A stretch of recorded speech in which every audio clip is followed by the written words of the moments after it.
Don't sit outside at cafes and restaurants. And this might seem like a very strange advice, but let me explain. In Turkey, smoking is allowed almost everywhere from my experience.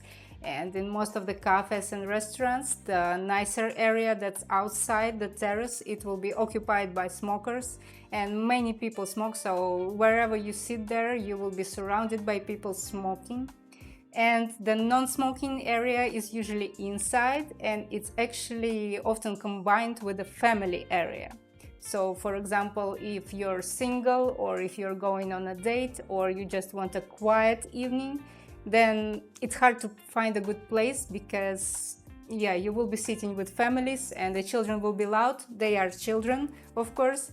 So that is something to keep in mind, that if you are a non-smoker like me, then it might be a problem for you to find a good spot where you can sit if it's outside. Don't take a random taxi from the street. And in my videos I talked about it several times, about how to use taxis. But in short, taxi drivers are the biggest scammers in Turkey. So especially in Istanbul, they can be very vicious towards tourists. They can charge them the wrong amount, they can take them the wrong route. So my best advice for it is just ignore them. Use public transport. It's very good in Turkey. The trains and buses, they go often, they go almost everywhere. They are modern and clean and easy to use with the transportation card. But if you do have to use a taxi, look at it. It should be yellow, and on the side there is a license plate number, and when you get inside, show them the destination on your GPS, on your Google Maps, for example. And please ask them to go by the meter. If they refuse, just don't even take this taxi, just get out. Don't say no when you are offered food. And food is very important part of Turkish culture. The families come together and eat food. Food is used to show the gratitude, the hospitality. So, for example, if you're at a restaurant and they give you some dessert as to show their hospitality, and for some reason you don't want to eat it, well, my advice, if you can, accept it and eat it. But if for whatever reason you don't want to eat it, you can say that you have, for example, allergy, and that can be accepted as a good answer. But don't be surprised that you might be just brought another dish that doesn't have the ingredient you have an allergy to. So, again, if you can eat it, just eat it, and thank you, your host, for the hospitality. They do it out of the kindness of their heart. Do not wear inappropriate clothes, and let me elaborate on that. So in Turkey, the strict rules about what you should wear are only for when you go to a mosque. If you want to visit it for a prayer, or if you want to visit it as a tourist, there are strict rules. You cannot wear shorts. It's both for men and women, by the way. And you cannot have your shoulders open, and you cannot wear shoes when entering a mosque.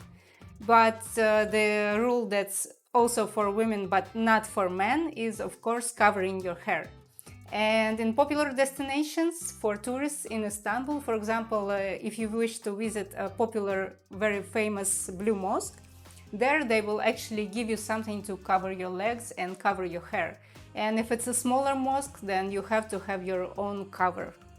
But everywhere else in Turkey, there is no law that the women should cover their hair. If they are religious and their religion tells them to cover their hair and they do it by choice, they can do it in Turkey. But if you are not, like me, you don't have to cover the hair. More so, most of the Turkish women that I see living here in Antalya, they are almost always not covered. And if we're talking about just daily clothes, like for example, can you have a strapped top, or can you wear short shorts? Yes, you can, especially in big cities like Istanbul, Izmir, Antalya, Marmaris, Bodrum, I can go on. Everywhere where there are young people, especially the students, they wear whatever they like. You can see everything, especially in the summer heat. Every woman will be wearing as minimal clothes as possible because it's so hot. Of course, it's not everywhere like that in Turkey, and maybe in smaller, more traditional, more conservative towns and cities, women cover themselves more. But in general, everywhere you go as a foreigner, as a tourist, You probably can wear whatever you like as long as you're decent. Do not drink tap water. In Europe, you might be used to the fact that you can just open your tap and drink the water, but here in Turkey, you cannot do that. You might get sick from it. You still might be able to use the tap water for cooking and for making tea and coffee, but my personal recommendation is first try it out once, see if you have any reaction, and of course, if you don't, you can continue.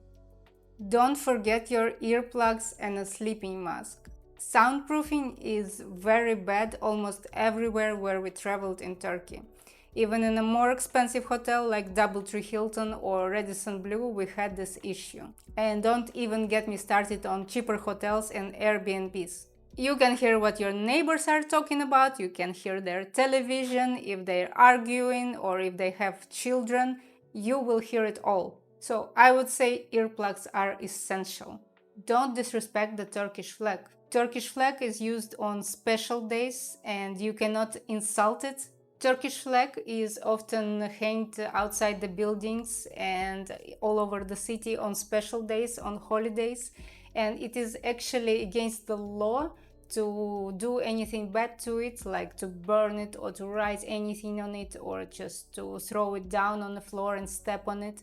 And I would even go further with this and say that don't disrespect the president, especially the founding father of Turkish Republic, Kemal Atatürk. He has a special place in every Turkish person's heart. He did a lot for the country and people love him to this day. And in general, in Turkey, people are proud of their nation and country, so that's the culture here.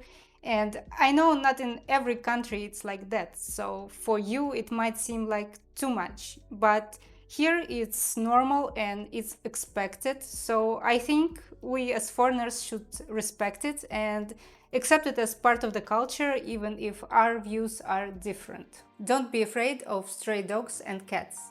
In Turkey, especially if you've been to Istanbul, you know that there are so many stray cats.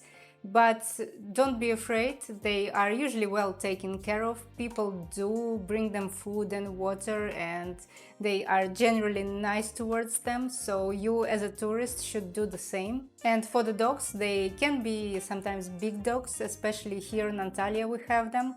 And they might even bark sometimes, they can be more aggressive, but in a year that we've lived here, I've seen maybe once the dogs became more aggressive towards a man with a small doggy. But other than that, they are friendly towards people. They either don't react at all or they can follow you, of course, so be prepared for that. But in general, especially if you see the chip in their ear, that means they've been taken care of and there's nothing to be afraid.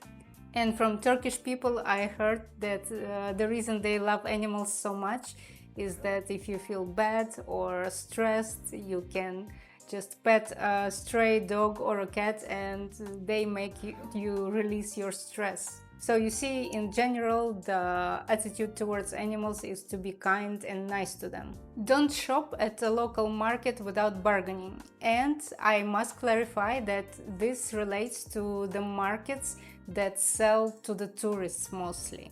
So if you are, for example, at a fake market, you won't even see the price tags there. And you have to understand that these fake brand items, the counterfeit items, they will not be the best quality, and essentially what you're buying is a low quality product with a famous brand name on it. So the price for that shouldn't be high, I don't know, $10, $20, $30, something like it. I would even recommend, if you do want to buy a counterfeit product, then go to a shopping mall to a brand like LC Waikiki. It's an inexpensive Turkish brand, and take a look at how much things are costing there. For example, a pair of sneakers would be $15, then that's something you would pay at the market too for a similar item, just with a Chanel or Adidas sticker on it. And actually, if somebody is telling you a price in US dollars or in euro or in British pounds, then you know that they are mostly selling to tourists. That's why the price is in foreign currency, and to tourists it's always double, triple price. And I myself prefer to shop at shopping malls, and there are many Turkish brands of clothing. They are inexpensive and affordable. I have videos on my channel going to those kind of malls, and of course there they have price tags, and there you cannot negotiate at all. The price is what you pay at the cashier. So if you want to buy genuine, real brands Turkish clothing, I suggest go to a good, well-known shopping mall.